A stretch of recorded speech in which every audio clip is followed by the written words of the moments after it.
Today we're going to be talking about meiosis, which is the continuation of our lesson on cell division. Meiosis. We've discussed how genes cause traits, but now what we're going to learn is exactly how those genes get passed from one generation to the next.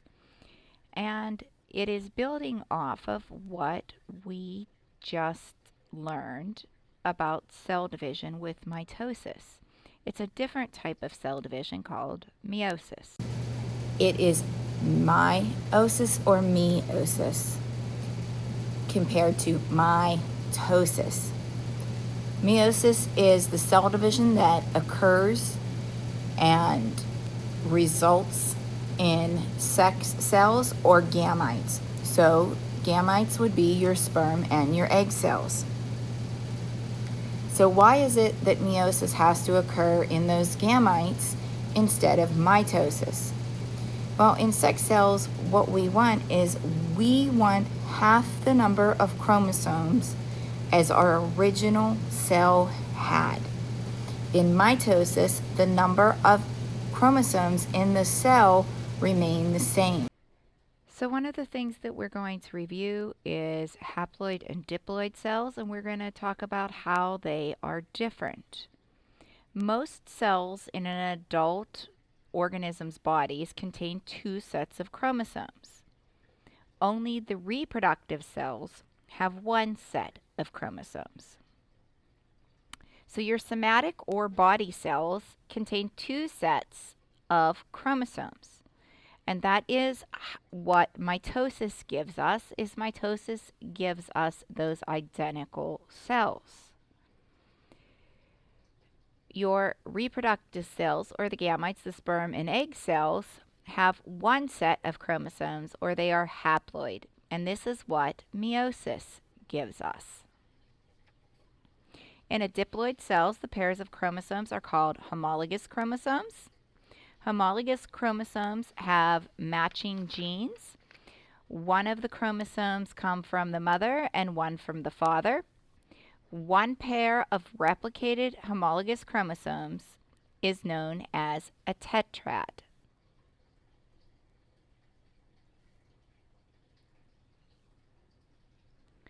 What is the purpose of meiosis? In order to get haploid gametes, the cell division process is a little bit different than what we see in somatic cells. Remember, your somatic cells are made, they have new ones made through the process called mitosis. The process of creating haploid gametes is called meiosis. And it's important for us to undergo the process of meiosis and half the number of chromosomes so that our organisms don't end up with too much DNA. Because we are going to have a sperm cell and an egg cell come together during sexual reproduction and create a zygote. And if the number of chromosomes is not reduced, then our number in the resulting zygote would be doubled, and we would have far too much genetic material in that zygote. Meiosis halves the number of the chromosomes so that we get half of the DNA from the mother and half of the DNA from the father. And when sperm and egg cell meet to make a zygote, they have the correct number of chromosomes. So if you look here, you can see an image of what meiosis looks like.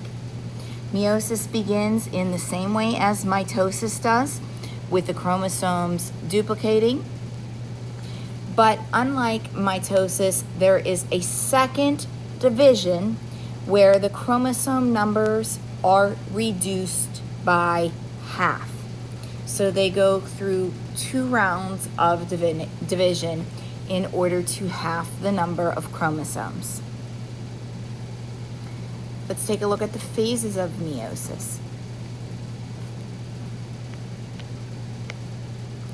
So in meiosis 1, we have the homologous chromosomes separate.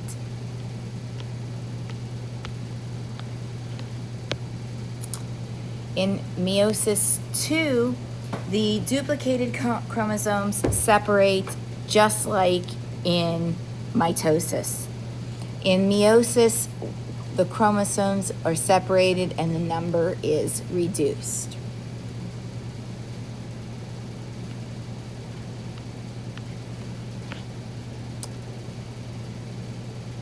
Your parent cells or your original cells begin with a tetrad, a pair of matching homologous chromosomes. A homologous chromosome is one where the genes match up. So the chromosomes come from the mother and the father, and on those homologous chromosomes, they are coded for the same things.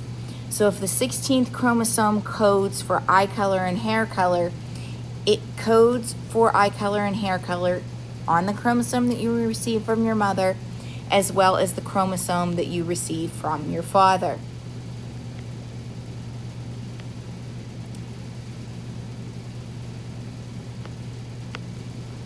Sometimes what happens during the lining up of these chromosomes is the homologous chromosomes cross over, and it allows genes to be traded between those homologous chromosomes. So that crossing over results in a little bit of exchange between those chromosomes. I always kind of think of it like when you're playing with Play-Doh and you have two colors of Play-Doh and you get the two colors too close to each other, and some of your yellow Play-Doh comes over and attaches to some of your purple Play-Doh. This is why we can have siblings who have the same parents but have very different combinations of genes, and they can look different. Well, most of the body's cells are diploid, gametes are haploid, so they can join together during sexual reproduction. Meiosis creates haploid cells and begins with pairs of homologous chromosomes. What are the phases of meiosis? In meiosis 1, the homologous chromosomes cross over and then separate. Meiosis 2 is just like mitosis. In meiosis 1, we're going to have your prophase 1, metaphase 1, anaphase 1, and telophase 1. In meiosis 1, we have prophase 1, where the homologous chromosomes pair up into their tetrads and crossover happens. In metaphase 1, the homologous chromosomes line up in pairs along the middle or equator of the cell. In anaphase 1, the homologous chromosomes begin to take and pull apart, and they're moving towards the poles of the cell. In telophase 1, the homologous chromosomes reach the ends of the cell. And again, we see that nuclear envelope coming back, and we see the cleavage furrow begin, and it is going to squeeze to start to pinch off and create the two cells. Now what happens in meiosis 2 is just what we saw happen in mitosis. In prophase 2, the nuclear envelope disappears. In metaphase 2, the chromosomes line up along the middle of that equator in the middle of the cell. In anaphase, those sister chromatids, so those halves of the chromosomes, separate and begin to move towards the poles. In telophase, the sister chromatids reach the ends of the cell and the nuclear envelope reappears.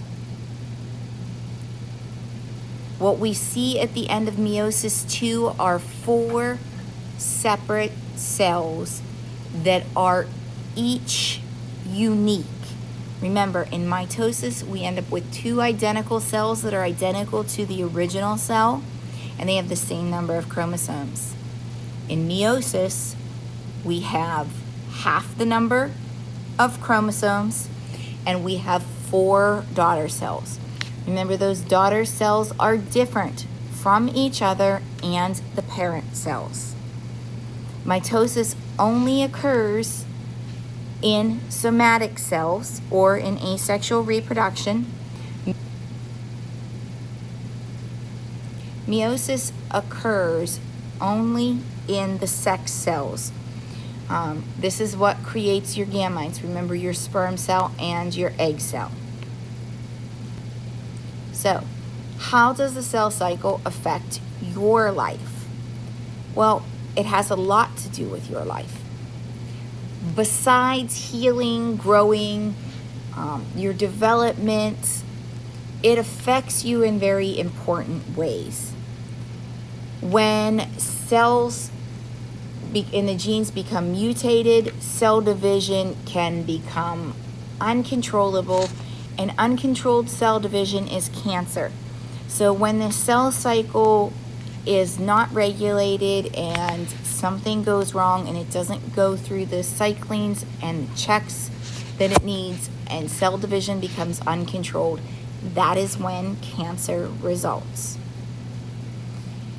It also is important because if chromosomes are not evenly distributed, then genetic abnormalities can result. And this can cause many birth defects, miscarriages, and things along those lines. In summary, the process of meiosis involves 2 cell divisions resulting in 4 daughter cells. These are 4 unique cells. This is very different than what we see in mitosis, where we have 2 identical daughter cells being produced. In meiosis, because of crossing over, the daughter cells are all different from each other, and they are also different from the parent cell.